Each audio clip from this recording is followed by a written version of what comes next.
What if the hardest part of a second chance isn't getting it, but knowing what to do with it? Think about that for a moment. We spend so much of our lives asking for another shot, praying for the slate to be wiped clean, dreaming of one day when the past doesn't just hold us hostage. And for some, that second chance comes in the form of recovery after, I don't know, years of addiction. For others, is walking out of the prison gates and finally breathing free air again.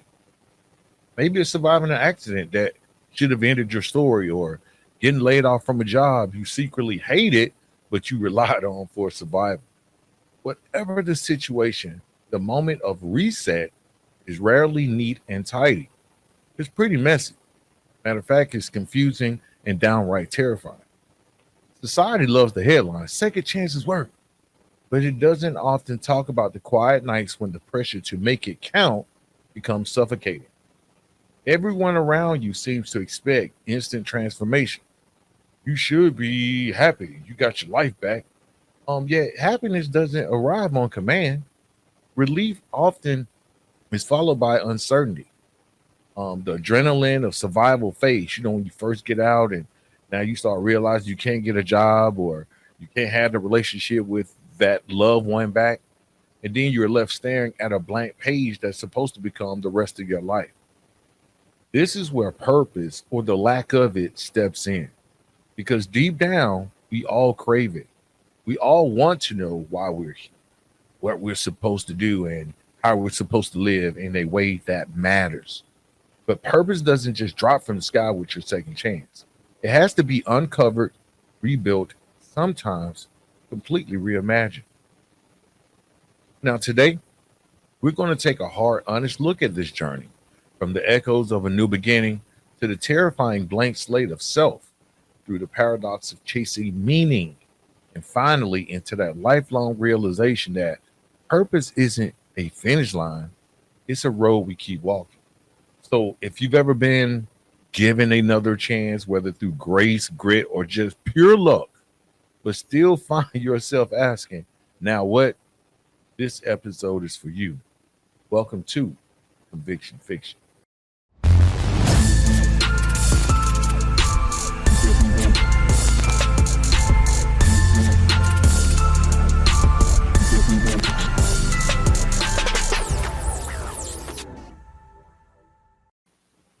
All right, welcome to the Conviction Fiction. I'm your host, Antoine Rivers, and we're going to talk about resetting today. We sometimes are always asking, I found myself asking this a long time ago, I just need my second chance. And that moment of reset was often, you know, cinematic, or it was dramatic for me. You almost picture yourself like in a movie scene. Something you walk out of rehab, or through prison gates, or you leave a toxic relationship. The sun is all shining, the birds are chirping, and your new life begins instantly. But the truth is more like standing at the edge of a cliff with no bridge in sight. Relief often collides with fear, and your gratitude will go toe to toe with doubt. Excitement can feel like a mixed emotion. Okay. I've spoken to people who describe their second chance as a strange kind of, car accident. One day they were, pretty much moseying along, and things start happening. The walls start closing in. And next, you're suddenly on a dry land, right? Blinking at the light, wondering what comes next. The immediate aftermath is raw, like your skin has peeled back, but every sound comes louder and louder. Every decision you make becomes heavier, and every step forward feels like it might have the ground collapse right up under you. So the pressure, you can't forget about the pressure.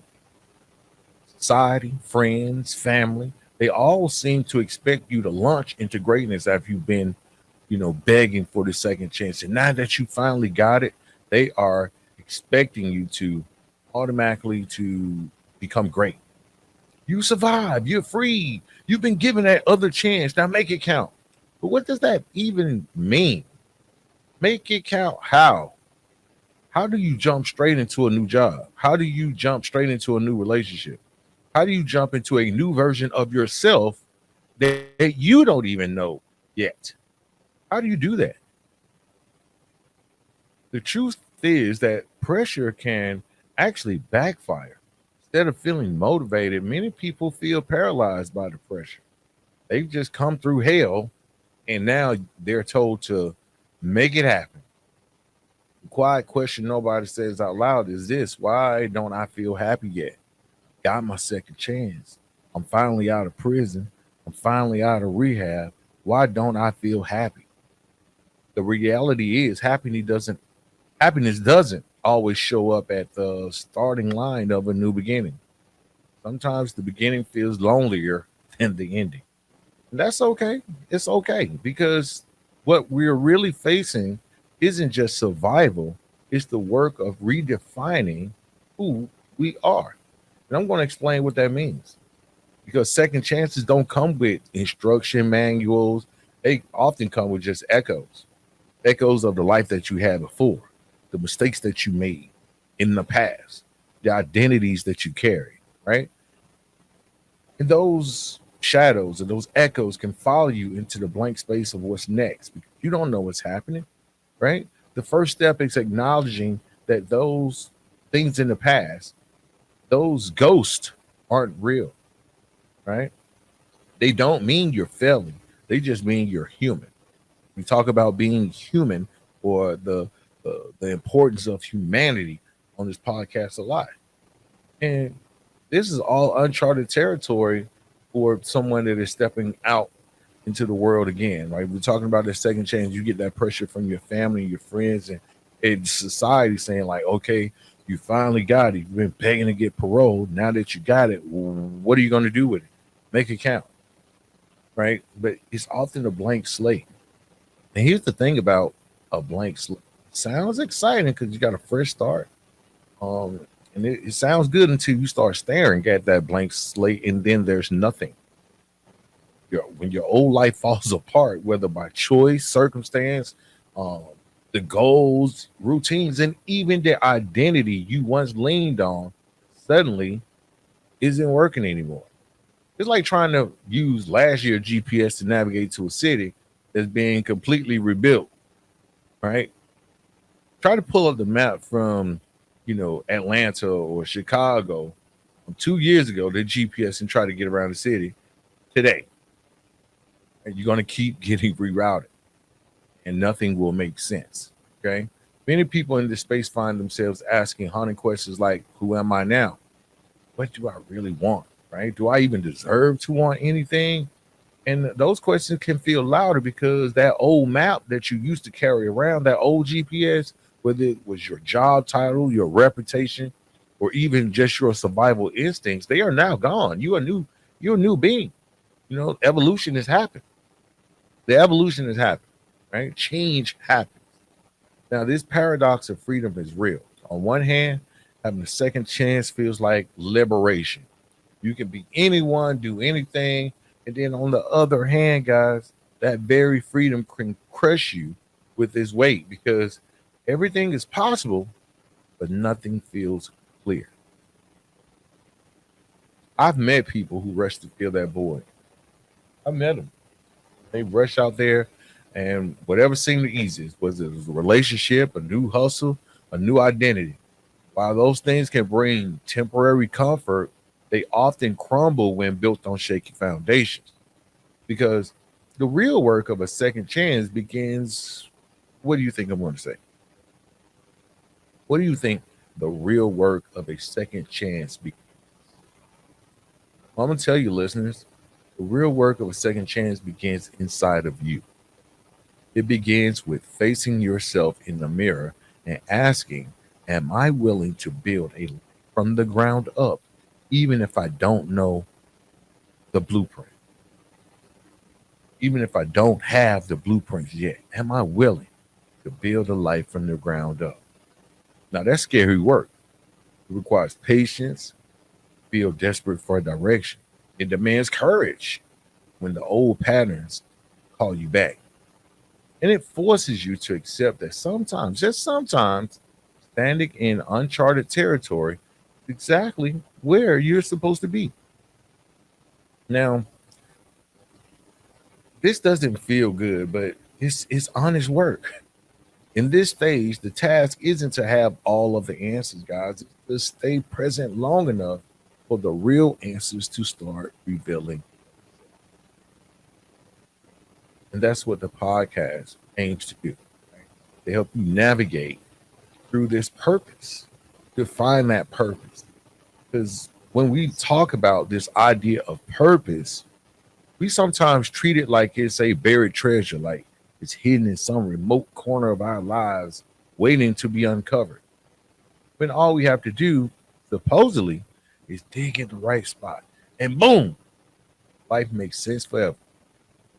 But the truth of the matter is, that idea has caused more anxiety, paralysis, and self doubt than almost anything else. You just got to find your purpose. It's within you. When you get a second chance, this pressure doubles because suddenly, it's not just about living. You're expected to live, right? People say, don't waste it. And those words, though meant to encourage, often feel like a knife pressing up against your ribs because what if you do waste it? What if you can't find that one clear grand purpose for your life? Now, here's something to think about. Purpose doesn't usually show up as one massive defining mission. It's rarely like a single lightning bolt that rearranges everything. Instead, it's built out of smaller, evolving purposes, what I like to call micro purposes. They're micro purposes. 'Cause think of it like this: if life is a house, then purpose isn't the chandelier in the dining room. Purpose would be the bricks, the nails, the daily hammer swings that hold the walls together. When micro purposes show up in everyday acts, caring for your child, finishing a shift with integrity, showing up to a recovery meeting, helping your neighbor carry the groceries, pay your restitution. These may not feel grand, but they carry weight. They're training you to live with meaning, feeling your responsibility. How do you start navigating this paradox? I recommend that you experiment. Give yourself permission to test drive purpose. Try new things without the pressure of them being the one thing. Take a cooking class, learn a trade, join a book club, volunteer in the community. Each experiment becomes a compass point. Some will lead to nowhere. You might go to the cooking class, you might learn how to make a dish, but it just ain't it. Like you don't want to make a career out of this. And that's okay. Others, when you try new things, will spark something inside of you. Maybe volunteering in the community and seeing how people look at you as someone that is trying to help even when you don't have to help, right? Maybe they give you some type of boost in self-esteem, reminding you that, you know, things aren't all that bad. So, that being said, I don't want you to underestimate the role of people search. Mentorship and community can be life-saving here. Sometimes you'll discover purpose in someone else's story. Mentor shares how they stumble into teaching after falling at three other careers. A support group reminds you that helping each other stay sober is purpose. A friend may even pull you into their project, and suddenly you realize you've been building skills and confidence you never knew you even had. Purpose is less about what you chase and more about what you practice. So when you stop obsessing over the giant trophy called I found my life's meaning and start focusing on smaller acts of intentional living, you realize that purpose isn't hiding. It's been walking with you all the time, right? That's what it's been doing, walking with you all the time. Now, you must embrace this journey because the radical truth is most people don't tell you this, that purpose is never finished. It's not a single mountaintop you climb. You plant a flag on top of the mountaintop and say, hey, I made it. It's more like a winding trail with unexpected forks in the road. Sometimes there might be some mud puddles. Sometimes there may be even some breathtaking views. And yes, there are going to be days when you fall, slip, you land flat on your face.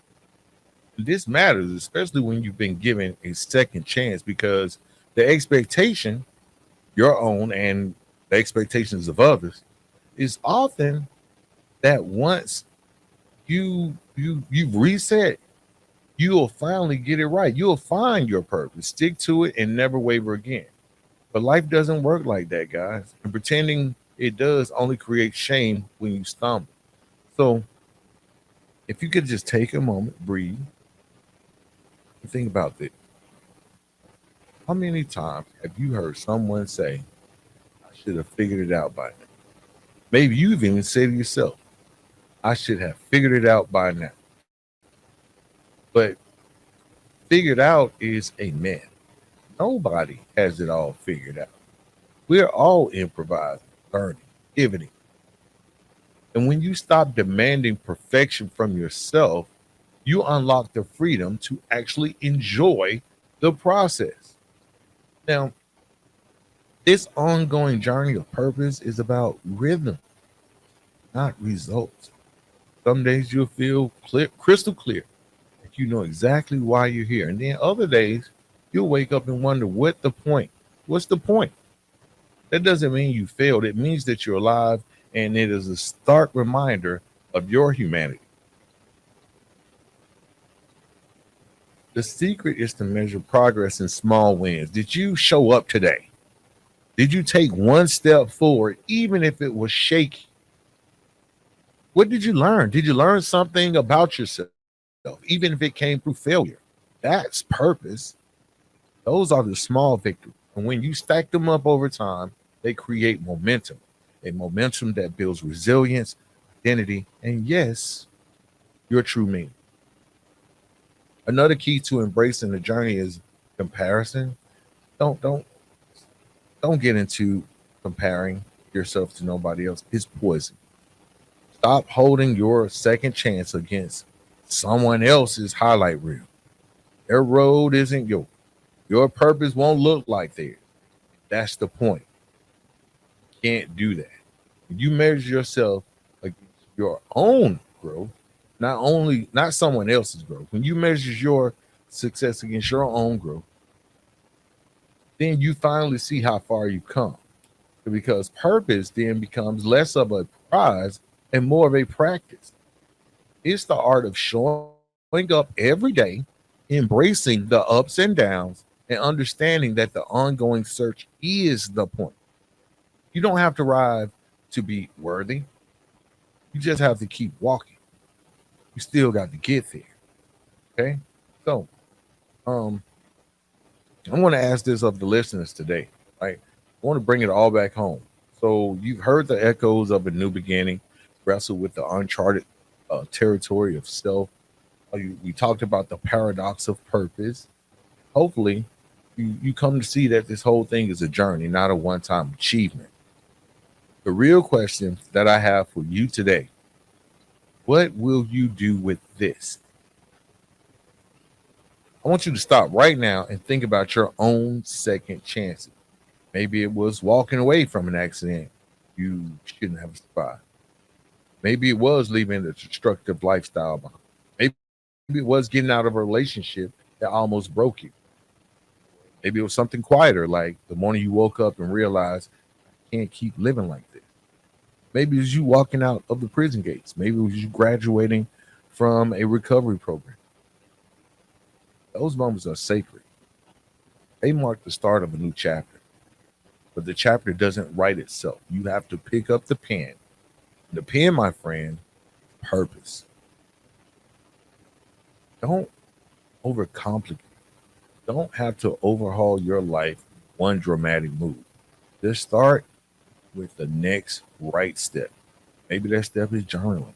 I journal and write all the time. Maybe just writing down the values you want to live by and then going back and looking at them will reinforce those times when you start to doubt why you are living or what's the point. Maybe it's reaching out to a mentor or a pastor or friend, or someone who just believes in you. Maybe it's just choosing one habit that moves you closer to the person you want to become. Practicing it consistently for the next 30 days. It could be as simple as that. I want to say this clearly. Your purpose doesn't have to be loud to be real. You don't need a stage, a title, podcast, or a million followers. If your purpose today is simply to be a better parent, stay sober one more day, to speak kindly to yourself instead of tearing yourself down, then that's enough. That is meaningful. That is meaningful work for you. Okay. Now, that search for purpose is not a burden, it's a privilege that we all should embrace. Privilege that we all should be grateful for. It means you're alive.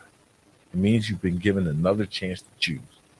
And every time you choose to move forward or choose toward your meaning, then you're already fulfilling the very thing that you're looking for.